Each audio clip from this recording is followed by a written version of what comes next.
देश के पूर्व मंत्री और महाराष्ट्र के सह प्रभारी ओम प्रकाश धुर्वे आज मध्य प्रदेश पहुंचे हैं। भारतीय जनता पार्टी के दफ्तर में है और महाराष्ट्र में सरकार इस समय हम देख रहे हैं एनसीपी और शिवसेना की है, लेकिन भारतीय जनता पार्टी अपनी तैयारी में लगी। जिम्मेदारी मध्य प्रदेश के लोगों को दी, जिसमें एक ओम प्रकाश धुर्वे भी है, जिनका हम कह रहे थे सह प्रभारी है। क्या कहेंगे धुर्वे साहब, स्वागत है आपका। लेकिन किस तरह की तैयारियों की तरफ भारतीय जनता पार्टी को आप देख रहे हैं, और खासकर जब महाराष्ट्र की जिम्मेदारी मिली है तो बीजेपी को कहां पा रहे हैं? भारतीय जनता पार्टी के हमारे यशस्वी राष्ट्रीय अध्यक्ष आदरणीय नड्डा जी ने मुझे केंद्र में मंत्री का दायित्व दिया है और अभी अभी महाराष्ट्र के सह प्रभारी के रूप में दायित्व दिया है।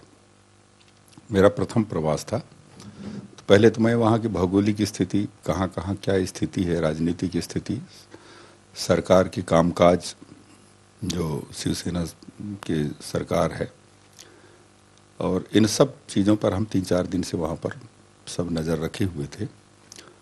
तो मुझे ये समझ में आया वहाँ घूमने के बाद में कि निश्चित रूप से भारतीय जनता पार्टी और शिवसेना को वहाँ की आम जनता ने पूर्ण बहुमत दिया था और हमारी सरकार बननी थी दोनों की, लेकिन मुख्यमंत्री पद के कारण से, लोभ और लालच के कारण से शिवसेना ने जिनकी नीति रीति और जो बिल्कुल मेल नहीं खाता, उनसे समझौता करके सरकार तो बना लिया है। और शिवसेना के पास में कोई ऐसा विजन नहीं है, कोई नीति नहीं है, कोई आगामी योजना नहीं है। इसलिए जो पद में है तो एक सूत्री कार्यक्रम चल रहा है, वहाँ पर भ्रष्टाचार जम के है और ट्रांसफर उद्योग चल रहा है और कोई विकास कार्य लगभग नहीं चल रहे हैं। और पूर्ववर्ती सरकार भारतीय जनता पार्टी के यशस्वी मुख्यमंत्री माननीय देवेंद्र फडणवीस जी थे, तो उनकी जो लोक कल्याणकारी योजनाएं हैं आमजनों के लिए, वो लगभग बंद है। जैसे आप सबको मालूम है, महाराष्ट्र में कांग्रेस सरकार आते ही माननीय शिवराज सिंह चौहान जी के द्वारा जो योजनाएं, जैसे कि संबल योजना है और मुख्यमंत्री कन्यादान योजना है, अनेक योजनाएं हैं, उनको सब बंद कर दिया गया था। वही हाल वहां पर भी है। ये जो मैं ये कह रहा हूं कि जनता में भी इस कारण से भी आक्रोश है और उनके तीनों जो पार्टी हैं उनके बीच में भी, उनके कार्यकर्ताओं में भी जो बेमेल समझौता होने के कारण से कहीं ना कहीं आक्रोश है और जनप्रतिनिधियों में भी आक्रोश है। तो ये जो बेमेल समझौता जिसका आप जिक्र कर रहे हैं, उस पर भारतीय जनता पार्टी की नजर है कि आने वाले दिनों में कुछ नया दिखेगा? देखो, हमारी नजर तो रहे या ना रहे, जनता की नजर है और उनमें भी कहीं ना कहीं अंदर ही अंदर कुछ ना कुछ खिचड़ी बन रही है। जिस दिन लावा अंदर ही अंदर धधक रहा है, जिस दिन विस्फोट हो जाए, ऐसे मुझे लगता है। और 5 साल उनकी सरकार चलना मुश्किल है, ऐसा लगता है मुझे। तो लावा का जब विस्फोट होगा तो अब सह प्रभारी आप हैं, तो उसमें घी डालने का काम करेंगे आप लोग? मतलब आपकी तैयारियां चल रही होगी कि जो चीजें दिखाई दे घी नहीं डालेंगे ना, हम डाल रहे हैं घी, ना हमारा काम नहीं है ये, है ना। हम लोग राजनीति में आए हैं तो जनता की सेवा करने के लिए आए हैं। अच्छा काम हो, शिक्षा पर, स्वास्थ्य पर, लोगों के लिए और जन कल्याण के लिए ही भारतीय जनता पार्टी है। हम लोग सत्ता के कारण नहीं है। चाहते तो हम भी समझौता करके सरकार बना लेते, लेकिन हम लोग बेमेल समझौता नहीं करना चाहते थे।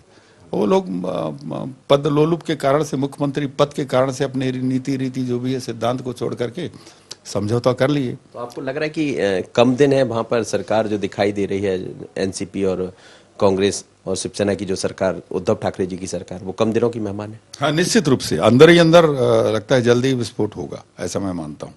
कार्यकर्ताओं में जो निचले स्तर के जो आक्रोश हैं, काम ही नहीं हो रहा है, वहाँ के विधायक लोगों का काम नहीं हो रहा है, वो खाली बैठे हुए हैं, उनमें भी आक्रोश है।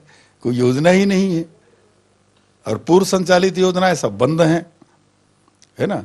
वो जबरदस्ती कह रहे हैं कि भाई केंद्र सरकार पैसा नहीं दे रही है। अरे कुछ अंश मिलाओगे, राज्यांश मिलाओगे, तब तो केंद्र सरकार पैसा देगी। सेम पोजीशन है। ऐसे ही मध्य प्रदेश में जब कह रहे थे कि विधायकों की बात नहीं सुनी जाती है, हाँ, केंद्र पैसा नहीं देता है, यही मध्य प्रदेश में दिखाई, यही आप कह रहे हैं महाराष्ट्र में दिखाई दे रहा, और उसी चीज का फायदा मध्य प्रदेश में बीजेपी को मिला कि आज सरकार आपकी। तो क्या वही सब फायदा फिर से मिलने वाला, उस तरह का कोई रणनीति भारतीय जनता पार्टी की है कि आने वाले दिनों में बीजेपी की सरकार फिर दिखाई दे दे? नहीं, बीजेपी को फायदा नहीं होने वाला है, ये जनता को फायदा होने वाला है। उनकी जो निकम्मी सरकार है ना, कई चीजों से वंचित हो रहे हैं ना, तो जनता को फायदा होगा उसको।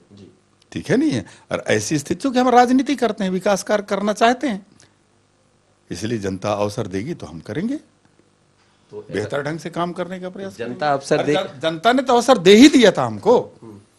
अब एक व्यक्ति जो हमारे साथ में रहा है, उसने एक प्रकार से दगा कर दिया। जैसे 22 विधायकों ने यहाँ अवसर दे दिया था भारतीय जनता पार्टी को मध्य प्रदेश में, वैसे ही कुछ विधायक हैं जो अभी संपर्क में है और वो जनता के साथ साथ वो मौका दे। मैं इस बात को नहीं कह सकता, लेकिन अंदर ही अंदर उन तीनों दल में ठीक नहीं चल रहा है। अरे नाखुशी का फायदा यार, ये जब कोई खुश नहीं होता है तो किसी और दल से संपर्क में रहता है। भारतीय जनता पार्टी पिछली दफा शिवसेना और बीजेपी की सरकार बनना चाहिए था, लेकिन बाद में जिस तरह का एक सियासी समीकरण वहां पर बदला, सरकार उद्धव ठाकरे की है। पर ओम प्रकाश धुर्वे हैं, मध्य प्रदेश से हैं और बड़ी जिम्मेदारी संभाल रहे हैं और कह रहे हैं कि आने वाले दिनों में कुछ भी हो सकता है। कुछ क्या होगा आप और हम सब समझ रहे हैं। नजर रखिएगा, हम भी नजर रखेंगे। ND24 के लिए भोपाल से मनोज सैनी।